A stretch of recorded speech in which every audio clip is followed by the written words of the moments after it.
palabra de hoy está en Deuteronomio capítulo 6, versículo 7. Deuteronomio capítulo 6, versículo 7. Hoy sigue, es largo, es larguísimo, así que son 2 renglones. Vamos a leerlo todos juntos. Amén. Pero son 2 renglones, si no lo leemos todos juntos, hay un problema acá. ¿Está? Hay algunos que ponen quinta y otros ponen... Vamos todos juntos, ¿está? Despacito, vamos despacito, ¿ok? Dice así, versículo 7. Incúlcaselas continuamente a tus hijos, háblale de ellas cuando estés en tu casa y cuando vayas por el camino, cuando te acuestes y cuando te levantes. ¿Amén? Cuenta la historia de una abuela creyente, una abuela fiel, que cada mañana abría su Biblia en la mesa del desayuno familiar. Iban a desayunar y ella ahí abría la Biblia y no hacía un gran culto familiar, no predicaba largos sermones, simplemente leía un versículo y oraba. ¿Amén? Elegía un versículo, lo leía en voz alta y oraba en base a ese versículo, pero lo hacía todos los días. Y sus nietos corrían, jugaban, era un lío, casi no prestaban atención. Pero ella lo hacía todos los días, constantemente. No importa si los chicos estaban en otra o estaban corriendo, no prestaban atención o no. Pero con los años después, uno de esos nietos atravesó una crisis muy profunda. Y lejos de Dios, perdido espiritualmente, una mañana recordó algo inesperado. Recordó la voz suave de su abuela leyendo la Biblia. Leyéndoles esos versículos, ¿no? Quizás no se acordaba de qué versículo era, pero se acordaba de su abuela con los anteojitos así, leyendo todas las mañanas en el desayuno. Y no recordaba esas enseñanzas, no recordaba las canciones, pero recordó la palabra. Y ese recuerdo lo llevó ¿a qué? A buscar. ¿A quién? A Jesucristo. ¿Amén? Porque hay algo que debemos entender, hermanos. La verdadera fe no se vive, se transmite. Esa es la verdadera fe. La verdadera fe no es para uno solo. Se tiene que exteriorizar. Si recibimos, miren, es un mandato de Dios. Vayan a todos, hasta los confines de la tierra. ¿Amén? No es algo para uno mismo nada más. Eso se debe exteriorizar, se transmite. Y el Shema nos enseña que la espiritualidad nunca fue pensada para quedarse solamente en una generación. Dios nunca quiso creyentes aislados. Hay algunos que, por ejemplo, los católicos, hay algunos que claro, porque dicen, no, el mundo es malo. ¿Y qué hacen? Se van a un monasterio. Y se meten ahí y se quedan aislados para vivir de manera santa. Para que no hayan bikinis, malos pensamientos, videomatch. ¿Vieron las bailarinas de videomatch? Casi desnudas salían, ¿no? Uno tenía que mirar así. Y cosas así, ¿no? Uno prende la tele, uno entra a internet y ve la verdad, lamentablemente, ¿no? Y no solo eso, en la calle me ha pasado muchas veces que estaba con mis hijos y se besaban entre hombres, se besaban entre mujeres, mujeres todas tatuadas. Y mi hija me decía, wow, papá, yo quiero hacerme eso. ¿Eso es un pizarrón, vos? No, porque a ella le gusta, ¿viste eso? Claro, porque ella piensa que se pone y después con los días se le va, ¿no? Y yo le explico, no, eso es... Y bueno, y le explico la palabra de Dios, ¿no? Y así. Y muchos, para no vivir, porque dicen el mundo es malo, se aíslan, pero Dios no te trajo, no te dio fe para que te aísles. ¿Amén? Sino quiso familias formadas por su palabra. Después de decir, escucha, ama, guarda en tu corazón, ahora Dios revela el siguiente paso natural. Lo que llega a tu corazón debe salir por tu boca. Y el orden es importante. Primero escuchás a Dios, luego amás a Dios, luego lo interiorizás su palabra y luego lo transmites. Y no se puede enseñar lo que no se vive. ¿Amén? Por eso la fe se enseña intencionalmente. Tiene que ser con intención. Versículos 6 al 7, el principio del 7, dice así: grábate en el corazón estas palabras que hoy te mando, incúlcaselas continuamente a tus hijos. ¿Amén? Y aquí encontramos el corazón del Shema. Antes de hablar de los hijos, Dios habla del corazón del Padre primero. Claro, uno dice, bueno, inculcásela, pero antes de eso, habla del corazón del Padre. Hay un orden espiritual en este pasaje. La palabra primero en el corazón. La palabra en la conversación. La palabra en la vida diaria. Y la palabra transmitida a la siguiente generación. Ese es el orden. La palabra en el corazón, en la conversación, en la vida diaria y en la siguiente generación. Dios no comienza diciendo inculcáselas o enseñales. No dice primero eso. ¿Qué dice primero? Grábate en el corazón estas palabras. Porque nadie puede enseñar lo que no vive. ¿Sí o no? Para poder influenciar de manera correcta, con autoridad espiritual, a otras personas. Primero tienes que llenarte tú primero de la palabra de Dios. ¿Amén?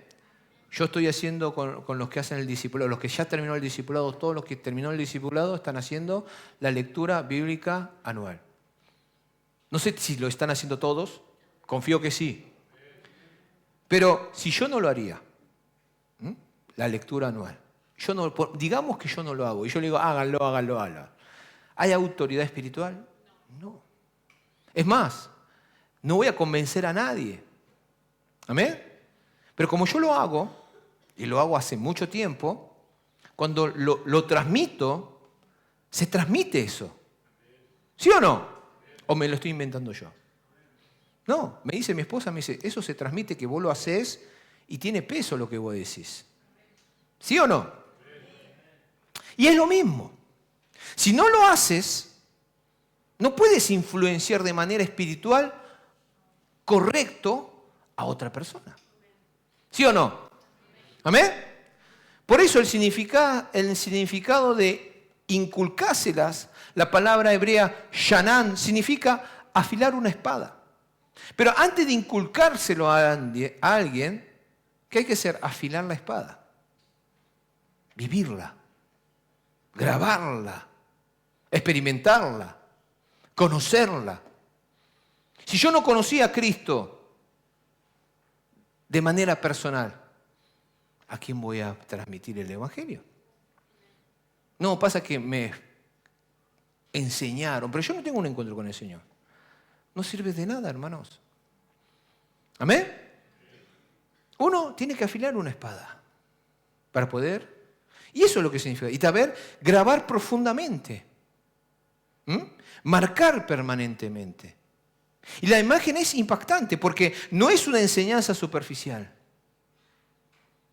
Es una formación que penetra en el alma. ¿Amén? Como un cuchillo de doble filo. La imagen es, y Dios está diciendo que la fe debe ser enseñada hasta que quede grabada. ¿Amén? Y esto es no una conversación espiritual ocasional, sino tiene que ser intencional. Una cultura espiritual continua debe ser constantemente, de manera a propósito, de manera forzada. Y el método bíblico de enseñanza, el texto enumera 4 momentos. Primero, sentados en casa. La educación bíblica empieza en casa, andando por el camino. Pero esto no lo digo yo, lo dice la palabra, ¿eh? El texto bíblico. Fíjense en lo que dice, ¿no? Versículo 6. 7, perdón. ¿Qué dice ahí? Incúlcaselas continuamente. Háblales de ellas cuando estés en tu casa. ¿Y después en dónde? Cuando andas por el camino. ¿Y después cuándo? Cuando te acuestes. ¿Y después? Lo dice la Biblia, no lo digo yo. ¿Amén? Esto revela algo revolucionario. Dios no separa lo espiritual de lo cotidiano. Debe ser tu vida cotidiana. Para Israel, la cocina era el aula. El camino era el discipulado. Y la noche era el altar. La mañana era consagración. Era el compartir. Todo momento familiar con sus hijos era una enseñanza bíblica. ¿Amén? Fíjense en los judíos, ustedes ven, observen bien. Cuando van caminando, el papá les habla de la palabra. Oran juntos. Cuando están comiendo, discuten sobre qué, teología. Papá, hoy la palabra dice así, ¿y por qué esto que el otro? Hoy, justamente cuando mis chicos se estaban comiendo mi merienda, claro, yo me estaba poniendo esto, y yo les estaba retando, esto es para mí, porque se lo comen ustedes. A mí me encanta Loea, a mí me encanta este caramelo de uva. Y Ancho estaba comiendo, me encanta este churrasco. Yo mientras ponía esto, Jara lee atrás, ¿qué dice acá atrás? Shema. Papá, ¿qué significa Shema? Ya me preguntó. Y eso es el compartir. Yo le digo, Shema significa escuchar. Oh. Y le quedó grabado en el corazón. ¿Y qué tengo que escuchar? La palabra de Dios. Escuchar.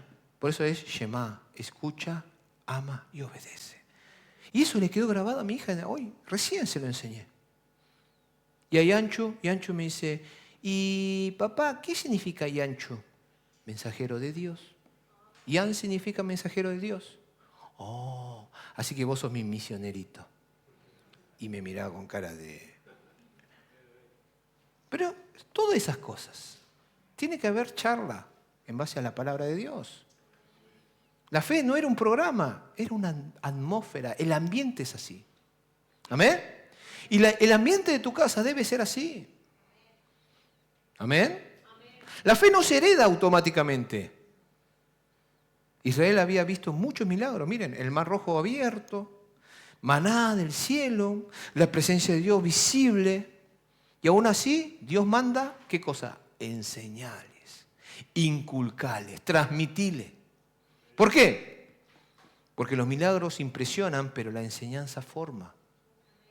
Una generación puede experimentar a Dios y aún así el siguiente perderlo. Hay muchas iglesias que hay un gran avivamiento, pero cambia el pastor y después se cierran las puertas automáticamente. ¿Por qué es eso? No prepararon, no hubo discipulado, no pensaron, no inculcaron. Fue solamente en el momento, para mí. Y la fe no se transmite por genética espiritual. Se transmite por discipulado intencional. Hay que haber discipulado dentro de tu casa. No solamente en la iglesia, en tu casa. ¿Amén? Discipulá a tu esposa. Discipulá a tus hijos. Discipulá a tus hermanos. La familia tiene que ser un discipulado. El discipular es pensar, ¿saben qué? En la siguiente generación. Si uno no piensa en eso, en qué herencia vas a dejar, no sirve para nada. ¿Y cuál es la mejor herencia que le puedes dejar a tus hijos? ¿Una casa? No. ¿Un buen auto? ¿Una buena carrera? No. La fe. Esa es... Entonces invertí tu tiempo en eso, porque es lo mejor para tus hijos. Eso es lo que está diciendo la palabra de Dios. Muchos nos enfocamos, no, yo a mis hijos le quiero dejar una casa, le quiero dejar...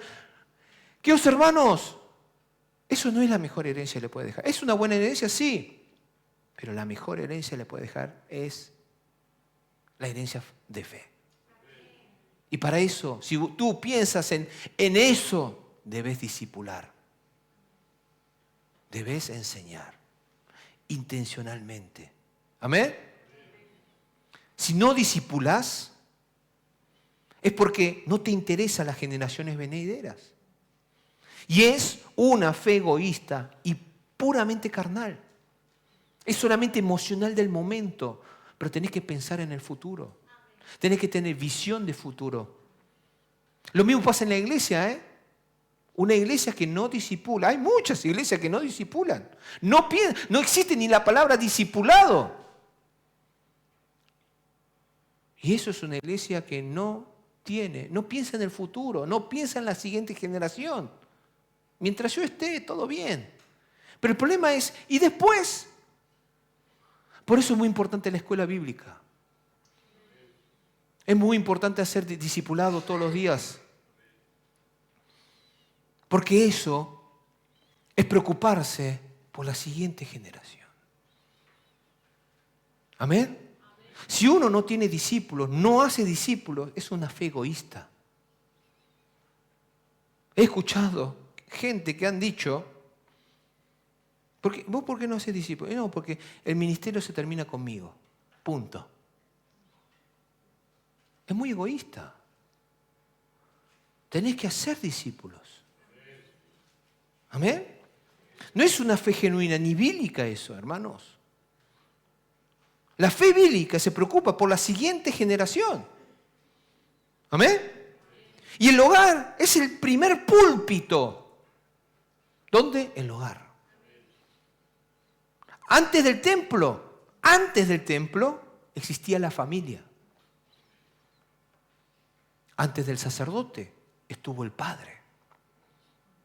Antes del culto público estuvo el altar doméstico.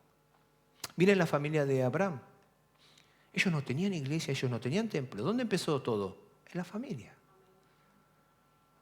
Y Abraham tenía la responsabilidad de enseñarle a sus hijos sobre todo lo que Dios le dijo, todo, y de generación en generación. Dios nunca delegó completamente la formación espiritual a los líderes religiosos. Eso es algo equivocado, es un concepto equivocado.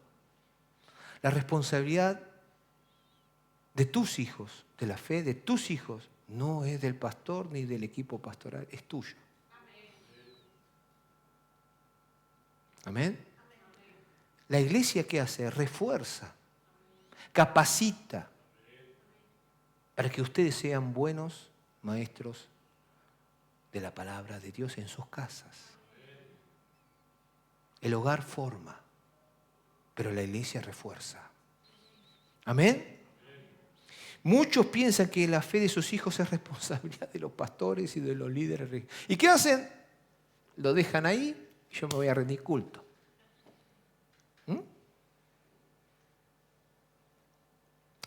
Eso es un concepto erróneo.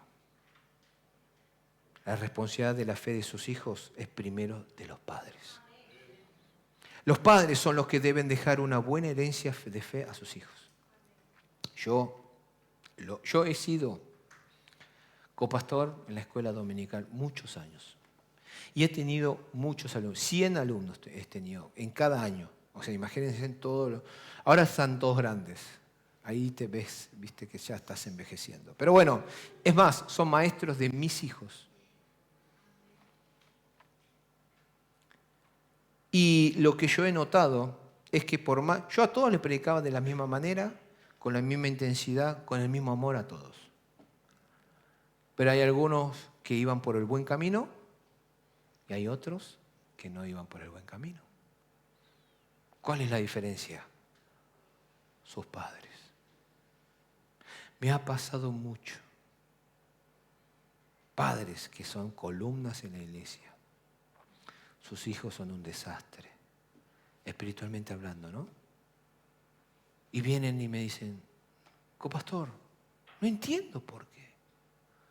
Y yo sí sé por qué. Porque mire, el padre, yo he visto mucho de eso, que desacreditan al copastor en casa. No, pero ese... Me ha pasado una vez que tenía que juntar a los chicos y el chico no quería. Vamos al culto, vamos. Y estaba el papá ahí, la mamá ahí a unos metros. Vamos, dale. Vamos, dale, vamos. Me voy a enojar, vamos. Y la mamá, ¿sabe lo que me dice enfrente de su hijo? Lo que me dijo a mí. Pastor, ¿por qué lo obliga si no quiere ir? Déjelo. Yo me quedé, Ah, bueno. O sea, me desacreditó mal. Desde ahí, nunca más. Haz lo que vos quieras. Y me encargué de los demás. ¿Cómo terminó ese chico? Y de encima lo peor, ¿sabes qué es? Llorando. ¿Por qué mi hijo no viene a la iglesia? Yo sé por qué. ¿De dónde viene eso? De los padres. O los chicos dicen, papá, mamá, eso no hay que hacer, esto no es, la vida no es tan así. ¿Cuántos padres hay así? Hay un montón. He escuchado de muchas personas que nosotros, los copastores y los maestros de la escuela dominical, tratamos de inculcar a los hijos la Biblia, pero los padres hablan en parámetros humanos. Y le dicen a sus hijos, no, tenés que probar, tenés que salir con esta, con aquella, tenés que convivir y después, bueno, fui a probar y después... Y te desmorona todo. Imaginen cuán desacreditado es el líder espiritual, ¿sí o no? Y después lloran. Lo he visto un montón de veces. ¿Por qué? Este pastor le falta unción. Este copastor, ¿qué hizo? ¿Qué hiciste? ¿No? Y dice, pero no es culpa del copastor o del pastor. Está en casa, hermanos. Si ustedes no enseñan a sus hijos con valores bíblicos, no esperen que ellos crezcan de manera correcta. Pero muchos tienen este concepto erróneo. La responsabilidad de la fe de sus hijos es primero de los padres. Yo no estoy diciendo que no es de los pastores, pero primero de los padres. Y los padres son los que le deben dejar una buena herencia de fe a sus hijos, hermanos. Por eso, porque los hijos aprenden más por observación que por instrucción. Nosotros no vivimos con los chicos. ¿Quiénes son los que viven con los chicos? Los padres. Nosotros enseñamos, pero de palabra. Pero los que viven con los hijos son la familia. Los niños no imitan sermones, imitan vidas. Ellos observan cómo reaccionás en la crisis, cómo hablas con los demás. ¿Cómo orás cuando nadie mira? ¿Cómo manejás el dinero? ¿Cómo enfrentás el dolor? Ven todos los chicos. Ven todo. Y la verdadera enseñanza espiritual ocurre cuando la fe se vuelve visible.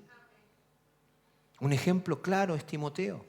Pablo escribe en 2 Timoteo capítulo 1, versículo 5. Traigo a la memoria tu fe sincera, la cual animó primero a tu abuela Loida, a tu madre Eunice, y ahora te anima a ti. De eso estoy convencido. Pablo había conocido a la abuela Loida, a la madre Eunice, y eran mujeres ejemplares de fe. Y él estaba convencido de que Mateo heredó la fe de sus abuelas y de su madre. Yo soy uno de ellos. Yo tengo en mi cabeza la imagen de mi abuela leyendo la Biblia en voz alta todos los días. Yo antes, cuando era chico, decía, qué fanática que es. No tiene vida. Después se lo vi a mi madre que imitaba eso. Igual. Es más, cuando falleció mi abuela, ella heredó la Biblia y con esa misma Biblia, yo la tengo recuerdo.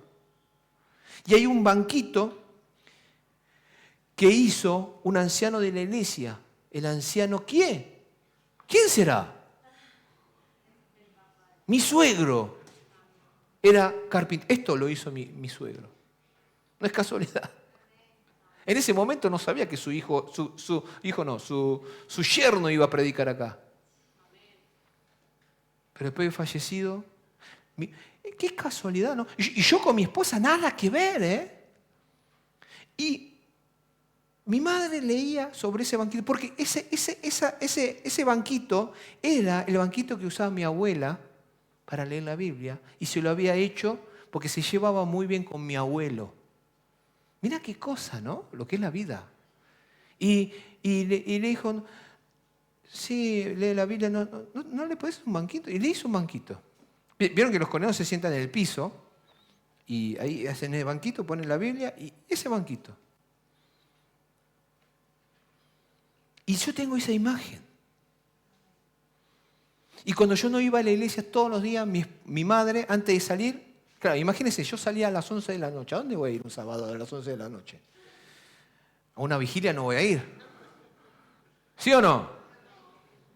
Pero mi madre siempre, sabiendo que yo ya me iba de parranda, me decía, Arnaldo, antes de salir, y siempre me oraba. Siempre me oraba. Yo recuerdo esa imagen. Y en ese momento me agarraba una bronca porque ¿viste? Las chicas me están esperando. y mi madre 1 hora hacía, ¿eh? Señor. Y yo estaba, Señor. Y después llegaba tarde y las chicas que me, ¿por qué llegaste tarde? Mi madre me estuvo, no le podía decir mi madre me estuvo orando. Una vergüenza. Pero tengo esa imagen. Tengo esa imagen. No fue en vano. Gracias a eso yo estoy acá hoy, Señor. Este texto revela un proceso espiritual extraordinario, hermanos. Observemos el proceso. Mire, una fe multigeneracional. La fe comenzó con la abuela, Loida. Luego la madre, Eunice. Y luego el discípulo Timoteo. Antes de existir el pastor, existió la madre enseñando. Antes del misionero existió el hogar formando. La Biblia dice que Timoteo conocía las Escrituras ¿desde cuándo? Desde la niñez. Segunda Timoteo capítulo 3, versículo 15, dice, desde tu niñez conoces las Sagradas Escrituras. Esto significa años de historias bíblicas repetidas, oraciones constantes, ejemplo diario, enseñanza paciente. Y no hubo un milagro repentino, hubo discipulado cotidiano. Y esto fue lo que hicieron su abuela y su madre desde que él era muy pequeño. Y así Timoteo no se desvió del camino de Dios y fue utilizado en gran manera por Dios. ¿Ustedes quieren que sus hijos vayan por el camino correcto? Entonces enséñenles de manera bíblica, hermano. Porque ¿qué dice la palabra? Yo soy el camino, la verdad y la vida. Nadie viene al Padre si no es por... Entonces, hermano, no enseñen a sus hijos en base a parámetros mundanos. Si realmente creen en Dios, creen en el poder de la palabra. Yo siempre les oro a mis hijos antes de dormir. Les oro. Y siempre mis hijos me dicen, papá, ¿va a ser largo o va a ser cortito? Y depende. Y a veces yo estoy orando y ya se escucha. ¿No? Se escucha porque a veces me inspiro. Pero una de las cosas que siempre se los digo y oro por ellos es, Señor, llénalos del Espíritu Santo. Para que no se amolden al mundo, sino más bien sean luz y sal en este muro de oscuridad. Y ellos ya se lo saben de memoria. Y siempre que mi hija me dice, papá, cómprame esto, quiero ir esto, ¿saben lo que le digo? Yo no le digo, no. ¿Qué le digo? Ora a Dios. Al principio se enojaba. Pero ahora lo hace en voz alta. Papá Dios, te pido que papá, convencí a papá a que abra la billetera. Se avivó. Y yo y mi esposa nos morimos de amor. Pero eso es bueno. Y el resultado es visible. Cuando Pablo conoce a Timoteo en Listra, ya tenía un buen testimonio. Ya conocía la palabra, ya mostraba carácter espiritual. Pablo no creó su fe, solo lo desarrolló. Él ya lo había heredado de su madre. El ministerio público de Timoteo nació del discipulado privado de su hogar, hermanos. Una abuela anónima, una madre fiel, produjeron uno de los líderes más importantes del cristianismo primitivo. Así que nunca subestimes lo que Dios hace en una mesa familiar. Hoy el discipulado más poderoso no ocurre solo aquí en el culto. Sucede cuando un padre ora por sus hijos. Cuando una madre lee un salmo antes de dormir. Cuando una familia agradece antes de comer. Cuando los padres piden perdón cuando fallan. Cuando los hijos ven fe real en momentos difíciles. Cuando ven a sus padres en los momentos difíciles actuar con fe. Esto yo lo he visto de mucha gente. Yo tengo amigos en donde sus padres son personas de fe firme. El pastor tenía que ir a hacer visita pastoral a su casa y los hijos tenían que ir a la escuela. Ese día, falten a la escuela. Hoy viene el pastor de la iglesia. Reciban oración de él. Y se quedaban ahí y estaban joya. Que venga siempre el pastor. Pero todo eso lo heredaron. De verdad. Y cuando tenían que entrar al retiro espiritual, al principio es, ay, ¿qué hacemos? ¿Cerramos? ¿No cerramos? Ay, no. Cerramos, vamos toda la familia. Quizás el hijo se podía quedar. Quizás le podía... No, cerramos. Vamos todos al retiro espiritual. Y hoy los hijos hacen eso. Los hijos, lo estoy viendo yo con mis propios ojos. La otra vez una diaconisa regaló al grupo de alabanza saco, ¿no? Y me dice, pastor, quiero regalar saco. Y yo le dije, pero ahora es momento donde no hay ventas. No hay problema. ¿Y sabe lo que me dijo? Pastor, si esto se hace cuando es más difícil. Cuanto más difícil se hace, más quiero hacer. ¡Wow! Me quedé. ¿Quién es el pastor acá? Digo, pero no estás pasando mal. Sí, pero Dios va a suplir. Me nació del corazón. Bueno, entonces, ¿y qué le voy a decir? ¿Que no lo voy a aceptar? Bueno, gracias. Y le oré, nos quedamos charlando y le oré un montón ahí. ¿Y eso de dónde lo heredó? De los padres. Yo conozco a los padres. Los padres le inculcaron eso. Por eso sus hijos son así. Y ¿saben qué? Dios los está bendiciendo. ¿Por qué? Porque sus padres en los momentos críticos demostraron a sus hijos que actuaron con fe.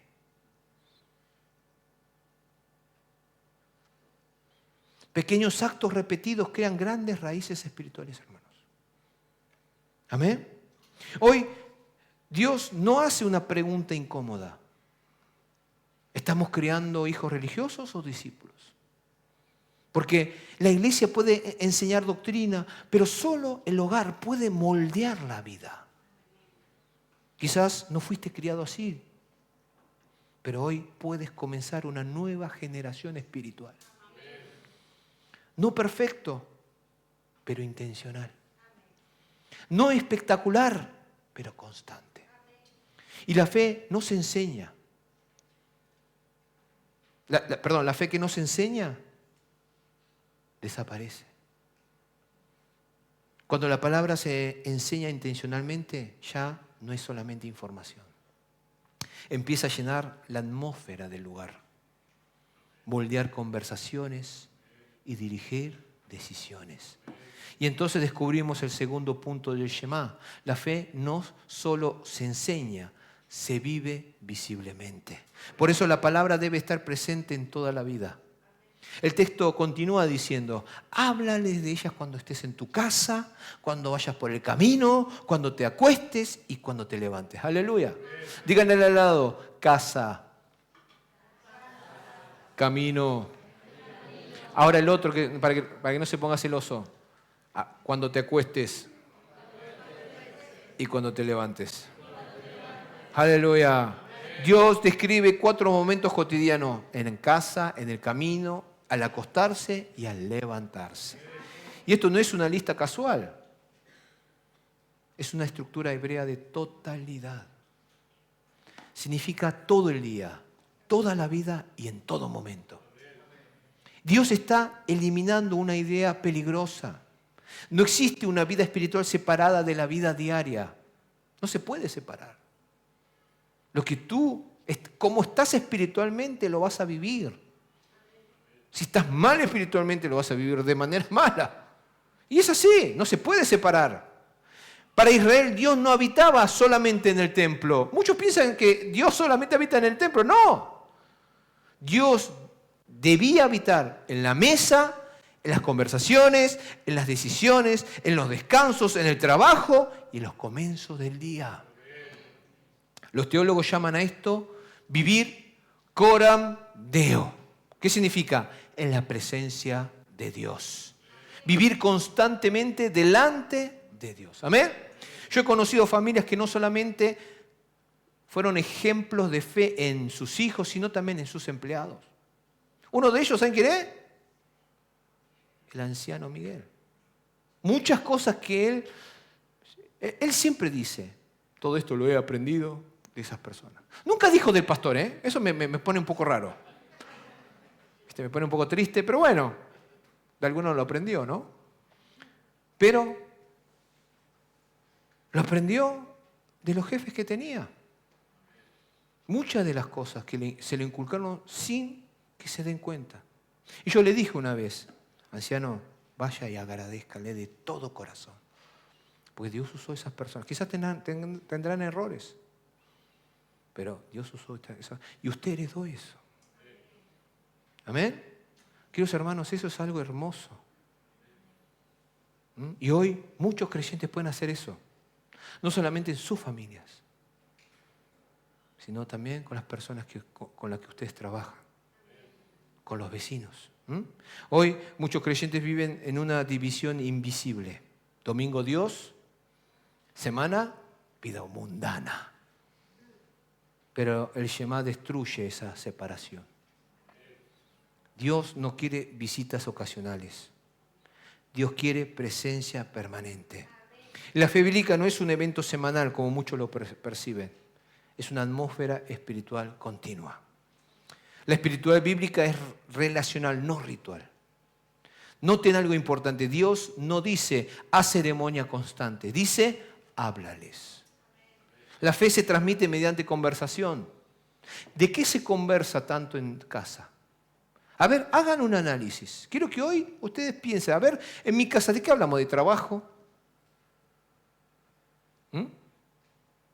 ¿Siempre de peleas?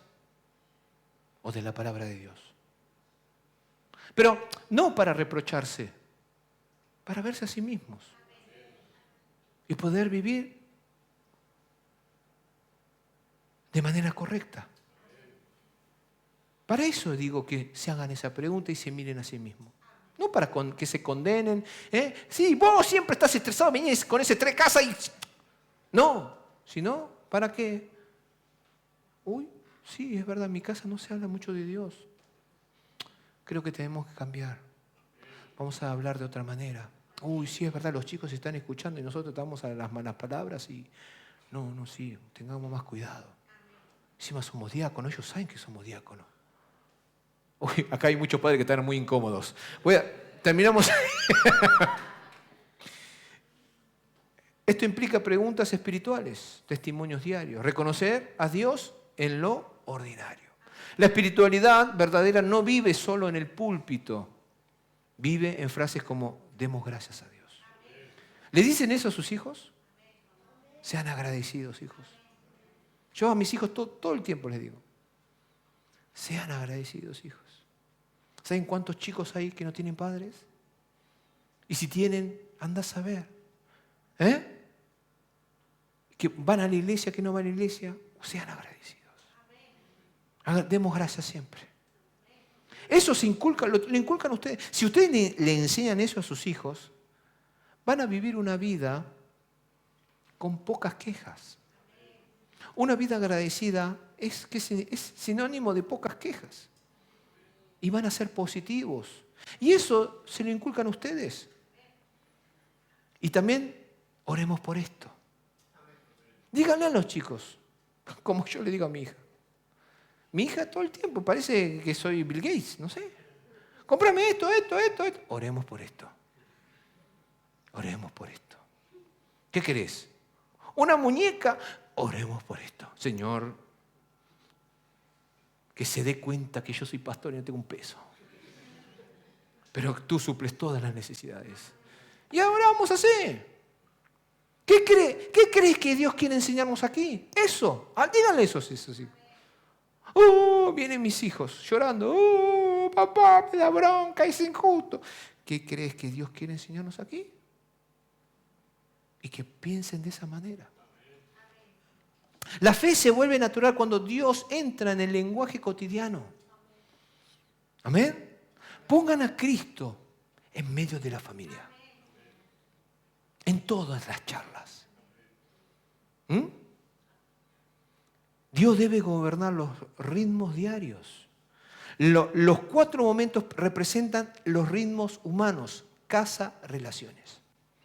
Camino, decisiones. Noche, descanso. Mañana, propósito. Dios no quiere solamente tu crisis. Dios quiere tus rutinas. Porque las rutinas forman el alma más que los eventos extraordinarios. No somos transformados por momentos intensos, sino por hábitos constantes. Aleluya. La fe visible crea generaciones firmes. Un niño que ve a sus padres orar solamente cuando hay problemas, aprende de alguna manera en un Dios de emergencias.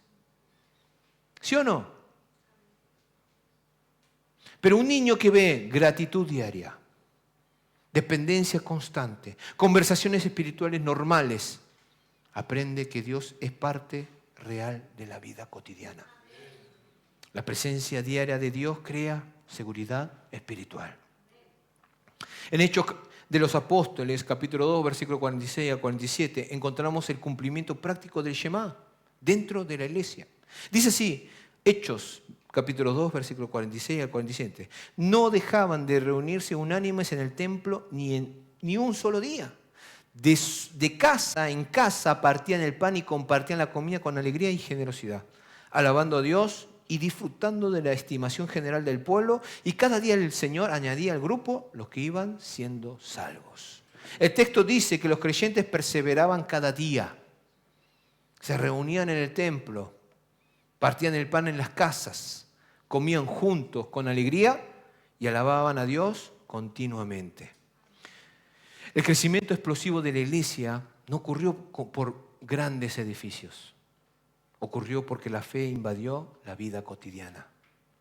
La iglesia primitiva no tenía templos oficiales, programas complejos, estructuras modernas, pero tenía algo poderoso, Jesucristo, presente en la rutina diaria. ¿Qué hacían realmente? Conversaban sobre Jesús mientras comían. Oraban en los hogares. Compartían necesidades. Por eso yo le digo, comparten sus necesidades. Yo no estoy diciendo compartir.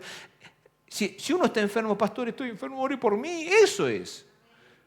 Lo comparten con la iglesia. No tengan vergüenza. Somos una familia. En las buenas y en las malas. Pero no, uno quiere compartir las cosas buenas nomás. Entonces no consideras que somos una familia. A mí no me consideras un padre espiritual. A mí me llamás cuando ya está todo terminado. Sí, ya, me hicieron trasplante de corazón, pastor. Perdóneme, me olvidé de avisarle. ¿Cómo se va a sentir uno? Yo no soy su pastor. Me avisa después. ¿Y ahora dónde estás? ¿En el hospital? Que si queremos. No, estoy en casa, ya me dieron el alta hace rato. ¿Se entienden a lo que voy? Entonces prefiero que no me lo digas. Anda a otra iglesia.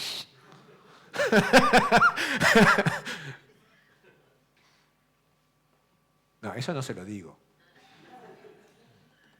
Porque si se lo digo, de verdad se va a ir a otra iglesia. Pero hermanos, ¿sí o no? Pero ¿eso por qué? Porque uno se interesa. Somos una familia.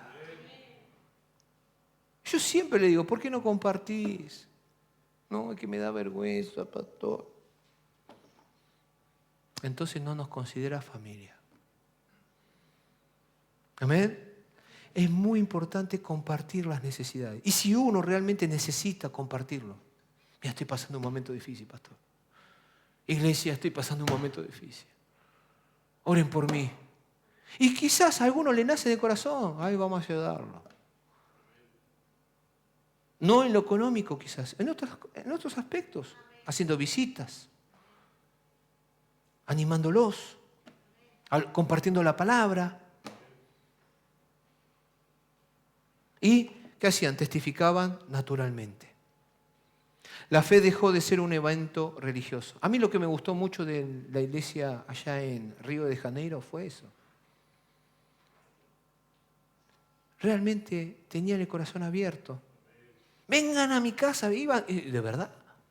Acá, ¿puedo ir a tu casa? No, pastor, no, venga. Chito. Cierra con candado, con todo. Pero en Brasil yo me sorprendí. Wow, qué linda cultura, dije. No, es que yo viví en Brasil, yo sé que son así. Pero era algo muy lindo. Lo que fuimos, lo hemos vivido. Y a mí me daba vergüenza. Y yo lo he compartido esto con el equipo pastoral. ¿Seré que estoy haciendo algo mal yo? Que es un tema cultural. Se lo tengo que enseñar. ¿Qué onda? Pero qué lindo es, ¿no? Y iban con las gotiñas a las casas, a orarle, a cantarle, a abrazarle. Y nos daban desayuno. Y ahí el café se sirve poquito, pero nosotros no sabíamos eso. Viste que en Argentina es café con leche, viene medio. Hinchábamos, ¿viste? Agarrábamos así. Y Nayara se fue a esconderse. Yo decía, ¿dónde está Nayara? ¿Dónde está Nayara?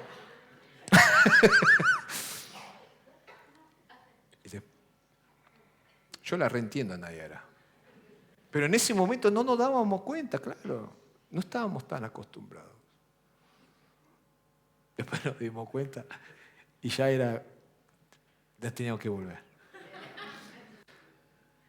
Pero bueno, el crecimiento espiritual fue consecuencia directa de una fe vivida diariamente. Muchos creyentes hoy dicen, quiero que mi familia ame a Dios. Pero la pregunta real es, ¿Dios es visible en tu vida diaria? No se trata de hacer más actividades religiosas. Se trata de invitar a Dios a lo ordinario. Orar antes de salir de casa. Antes de que sus hijos vayan a la escuela. No hagan como mi mamá hace una hora. Agárrenle, papá, Señor, cuida su camino. Guíalos, que no se lastimen. Bendícelo en la entrada y en la salida. Y eso los chicos lo perciben. ¿Y saben qué? Quizás en ese momento dicen, ay, mamá, mamá, mamá. Pero después no se lo van a olvidar nunca. Y van a hacer lo mismo con sus hijos. Yo hago eso con mis hijos. Y encima, no solamente yo, la abuela hace con ellos. Pobre los chicos. Ya se están quedando pelados, ¿viste? De tanto. Bendecir a los hijos antes de dormir. Qué lindo, ¿no? Agradecer en la mesa. Hablar de Dios después de una dificultad. Reconocer la provisión divina en lo cotidiano. Pequeños actos espirituales repetidos constantemente, que se acostumbre. Crean grandes transformaciones invisibles, hermanos. Un hogar espiritualmente fuerte no es perfecto. Es consciente de la presencia de Dios. Dios no busca familias sin problemas. Obviamente en la familia hay problemas. Busca familias que lo incluyan a Cristo en todo. En las buenas y en las malas. Tal vez hoy Dios no te está pidiendo más ministerios, más reuniones, más actividades. Tal vez Dios te está diciendo, invítame a tu vida diaria. Pero cuando Dios habita solamente en el templo, la fe se vuelve frágil. Pero cuando Dios habita en la rutina, la fe se vuelve inquebrantable. Haz que tu casa respire presencia de Dios. Haz que tus hijos conozcan viendo que Dios es real. Haz que cada día comience y termine con Él. Cuando la palabra nos enseña intencionalmente y cuando la palabra llena toda la vida diaria, entonces sucede algo inevitable. La fe deja de ser privada y comienza a ser visible hacia afuera. Y eso nos lleva al tercer principio del Shema. La fe debe marcar nuestra identidad públicamente. Por eso una fe vivida impacta a otros. El Shema nunca fue individualista. Israel debía ser una nación testigo, un ejemplo. La transmisión de la fe tenía propósito misionero. Cuando la palabra es hablada continuamente, transforma familias, fortalece comunidades, impacta generaciones. Porque la fe contagia, hermanos. Las personas no son alcanzadas solamente por argumentos, son alcanzadas por vidas transformadas. ¿Amén? En Hechos capítulo 11, muchos creyentes fueron perseguidos. ¿Y a dónde llegaron? A Antioquía. Y no eran apóstoles famosos. Eran creyentes comunes. Pero hablaban constantemente de Jesús. A donde iban, a donde iban, hablaban de Jesús.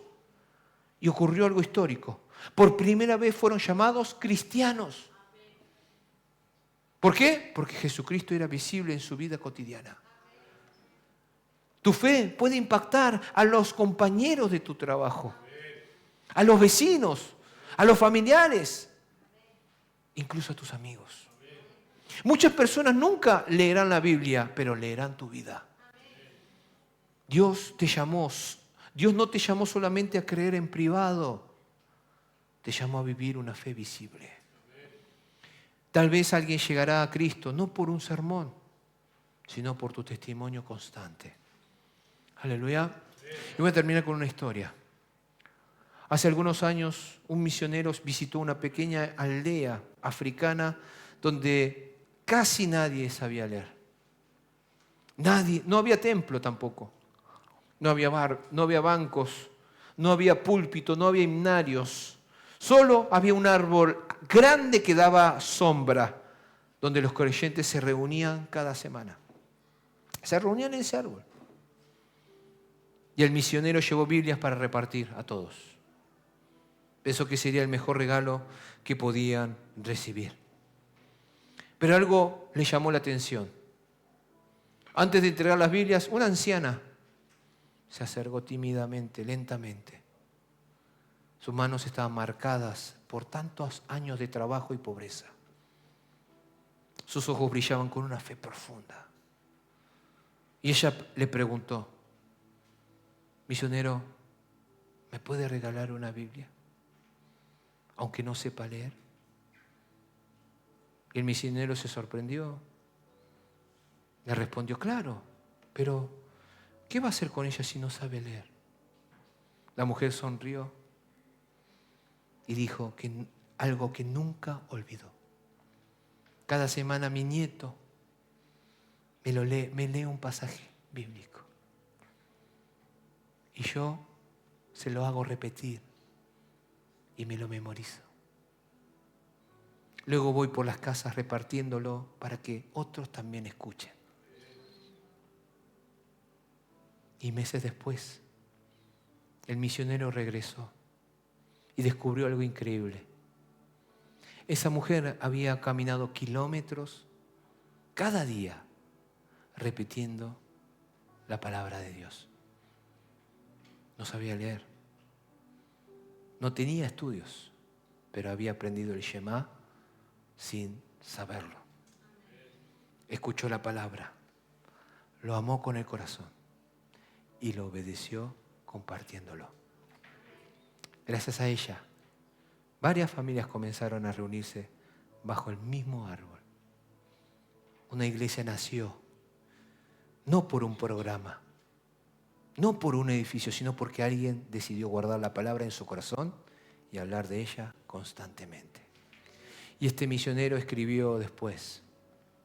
Ella no tenía Biblia escrita, pero se convirtió en una Biblia viviente para su aldea. Aleluya.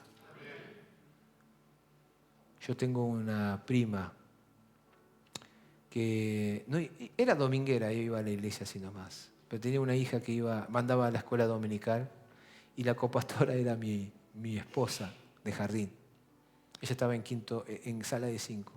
Y mi esposa tenía la costumbre de, bueno, chicos, memorícense un versículo y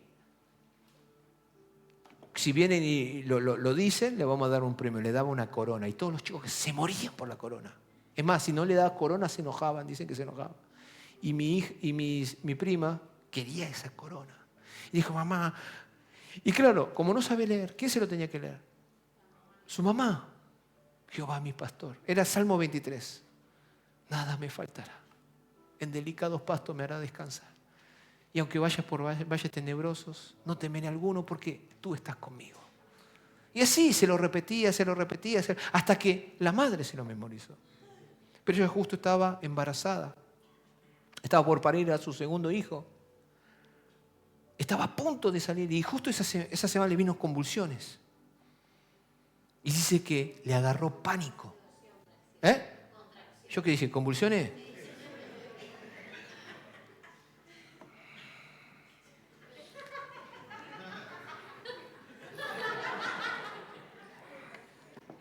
Bueno, contracciones. Es que yo nunca parí. Pero bueno. ¿Y en dónde estaba? Contracciones. Y le agarró pánico. Un pánico que no le había pasado nunca. Porque claro, porque en realidad tuvo dos. La primera nunca le pasó, pero en la segunda sentía que se iba a morir. Dijo, siento el quirófano, no voy a salir. Pero le agarró un pánico de verdad. No quiero entrar. Y estaba así agarrada. Y claro, el marido por eso es pelado. Lo agarraba de los pelos. No. Y recordó, ¿qué cosa? El Salmo 23. Jehová es mi pastor. Nada me faltará. En delicado pasto me hará descansar. Y ella lloraba. Y lo repetía constantemente. Y constantemente.